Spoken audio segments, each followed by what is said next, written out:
ఈరోజు పిఏపల్లి గ్రామం ఆకింపల్లి ఏకేబిఆర్ రిజర్వాయర్కి రావడం జరిగింది. నిన్న మీడియాలో వచ్చిన సూచన సమాచారం ప్రకారం కొన్ని ఇక్కడ డెడ్ బర్డ్స్ కోడిలు బేసికల్గా మా ఇరిగేషన్ శాఖ తరఫున, రెవెన్యూ శాఖ తరఫున, పోలీస్ శాఖ తరఫున మేము నిన్న మొత్తం ఒక సమీకృత విచారణ జరపడం జరిగింది. దీంట్లో భాగంగా ఒక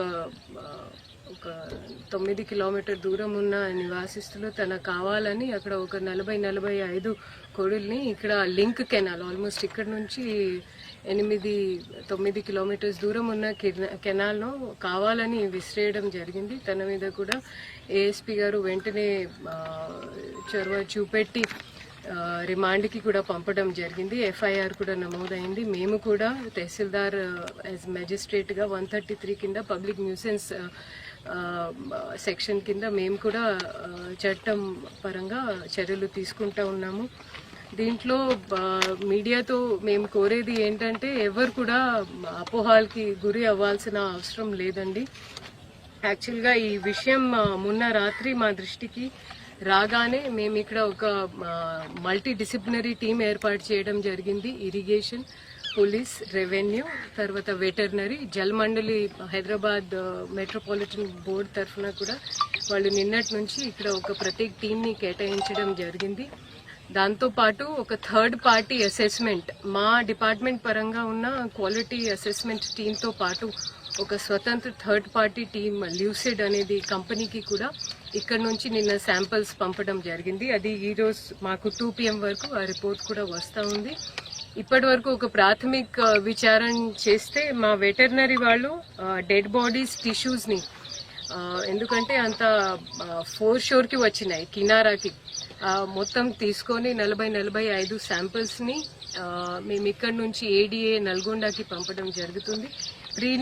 ప్రీలిమినరీ శాంపిల్ వెరిఫికేషన్ చూస్తే దాంట్లో ఎలాంటివి ఇప్పుడు నడుస్తున్న బర్డ్ ఫ్లూ అనేది ఏది కూడా నిర్ధారణ కాలే. ఉన్నప్పటికీ కూడా మేము ఇక్కడ నుంచి భోపాల్కి హైయర్ ల్యాబ్స్కి టెస్టింగ్ కోసం పంపిస్తూ ఉన్నాము.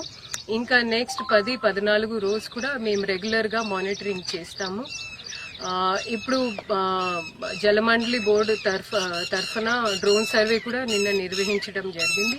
కెనాల్ కావచ్చు, రిజర్వాయర్ కావచ్చు, గేట్ ఏరియా కావచ్చు, పంప్ హౌస్ కావచ్చు, ఎక్కడ కూడా ఎలాంటివి జంతు రిమైన్స్ అయినా, బాడీ రిమైన్స్ అయినా, ఫీకల్ మ్యాటర్ అయినా మీ అందరు గమనించాలి అండి. ఒక డ్రింకింగ్ వాటర్ రిజర్వాయర్ అంటే మనకి 3 రకాల కాలుష్యం జరిగే అవకాశం ఉంటుంది. Radio active waste. Radio active అంటే అది అతి ప్రమాదకారి వేస్ట్. తర్వాత కెమికల్ అండ్ చివర్లో వచ్చేసి బయాలజికల్ పొల్యూటెంట్. ఇప్పుడు మనం చూస్తున్నది అది ఒక బయాలజికల్ పొల్యూటెంట్ అన్నమాట. ఎందుకంటే అది డిగ్రేడబుల్.